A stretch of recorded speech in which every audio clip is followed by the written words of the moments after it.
What's up, badass Black Desert Mobile fans? It's legit back. North Mediah was released yesterday, and with that comes a ton of new territories to farm, which means a lot of new opportunities and different locations. I'm going to do an overview of the map. I'm going to tell you the silvers per drop per location, as well as some insight on each location, as well as mobs, density, and different stuff like that. If this is your first time on my channel, make sure you check out the description down below for some additional badass Black Desert Mobile content.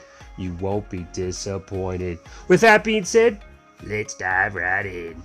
With North Mediah, we did get a new town, Kusha. It did bring 8 new teleportation zones. It gives us mobs all the way from 3,200 to 6,200 to farm, and you can farm all types of gear in these locations. Just depends where you decide to farm at.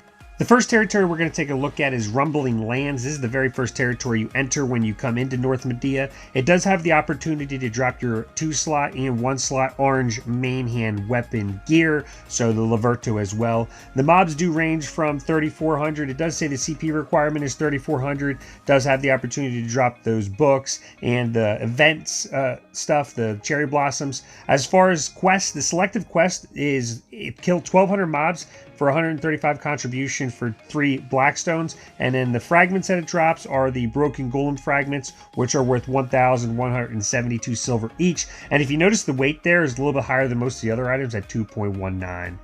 Rumbling Lands, the mobs are just too spread out to be worth farming. I strongly recommend farming elsewhere. The next location is Rune's Excavation site. The loot level item here is 1 at 106. It does have the opportunity to drop your 2-slot and 1-slot main orange gear. It does have the chance to drop your books and your cherry blossoms. And it does say that a suggested rating of 3,400 CP requirement is recommended for here as well. It does share the same repeatable quest and the broken golem fragments, and I don't recommend farming this location because the mobs are just too spread out as well. Next, we're going to take a look at the 3 Helms locations. The first one up is Helm's Outpost. Helm's Outpost is loot level 4 at 123. Does have the opportunity to drop your ultimate grundle, your 2-slot orange helmets. Does say you recommended suggested mob at 3,600. Does drop your books and your cherry blossoms as well at this location. For the selective quest, you have to kill 1,800 mobs. You get 4 good blackstones. You get 50k experience in silver and 135 contribution. The drops, it drops dented helmets and broken helmet fragments worth 632 silver and 618 silver and weighing 1.29 and 1.24 respectively. This is a great area to farm, has great mob density. Helm Highlands is the next Helm location. It is 3,600 CP requirement. It does drop your 2-slot and 1-slot orange helmets. Does drop your books and your cherry blossoms as well. I do want to mention that none of the locations we've covered so far have hostile monsters, so no monsters that aggro to you. You got to go towards them, which is very important when you're farming. Helm Highlands shares the same repeatable quest as Helm Outpost, so you do got to pick it up there. And it does drop the same exact materials, so it really boils down to mob density. This also does have some good mob density areas, so it's another very good opportunity and place to farm. Helm Cave is the next area, very similar to the other 2 helms. It drops your 2-slot orange helmets as well as 1-slot. It can also drop those new skill books and the cherry blossoms for the events. It is a suggested CP requirement of 3,650, as you can see right there.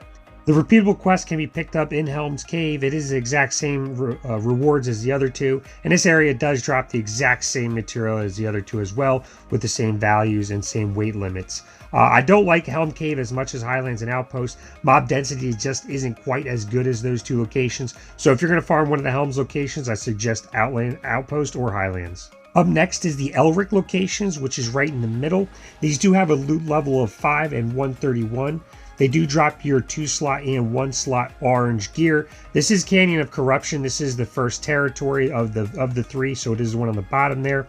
It does also have the chance to drop your skill books and your cherry blossoms. As you can see, a suggested CP requirement of 3,800. Some of the mobs are 4,200, but most of those are manageable below that. For its selective quests, you do have to pick this up at Elric Shrine. It is kill 5,000 mobs. You do get 7 good blackstones and 65,000 experience in silver and 150 contribution experience. These mobs drop the Cultist Token, which is worth 787 silver and it weighs 1.24. There is also solo mobs of golems spread out throughout all of the Elric areas. They do drop the Shattered Golem Fragments, and they do sell for 970 silver as well. Canyon of Corruption is a great area to farm. It has good mob density. The only downside to the Elric locations is the repeatable quest. Elric Canyon is the second location of the Elrics.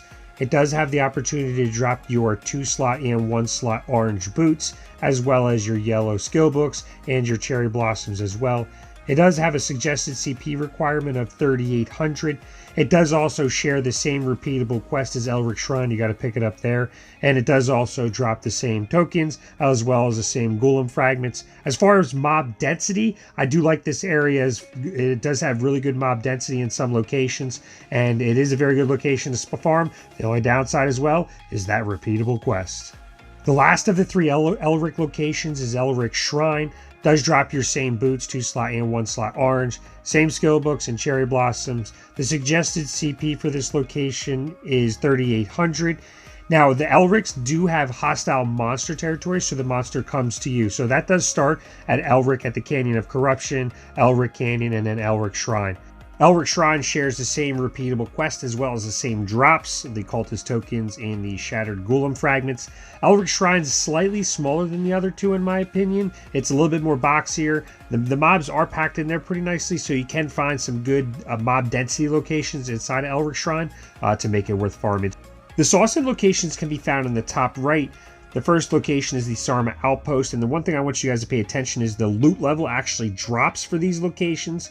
They do have the opportunity to drop your 2-slot and 1-slot orange gear, as well as your skill books and cherry blossoms, so that's all great. However, the loot level is 3, and the loot level is 118, so it's actually lower box and loot level.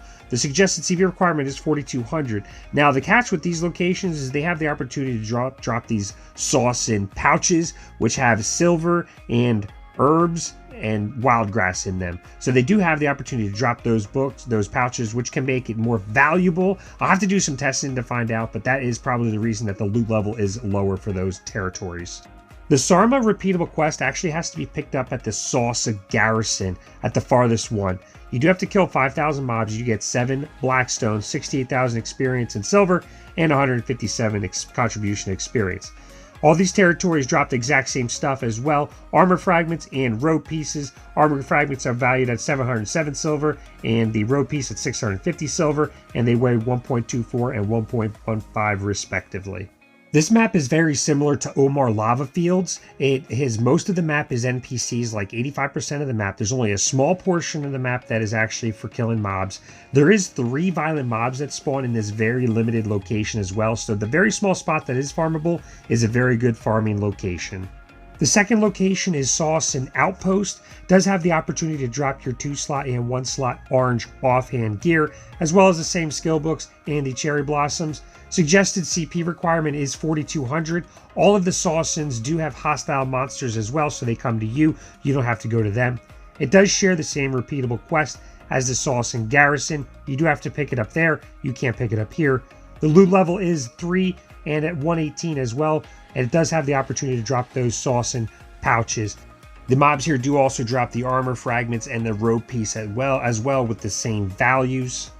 The last Sausan is the garrison with the same drops, the same loot level, the same repeatable quest which can be picked up there. It has the same armor fragments and the robe piece that it drops. The suggested CP is 4,200. I do like all 3 of these zones for farming. They do all 3 have some good farming locations for mob density. If you go out and find them, make sure that you're obviously not farming next to anybody else or anything crazy like that. But all 3 of the Sausans are good. They do have a lower loot level item and a box level. However, they do drop those pouches, which can be very profitable.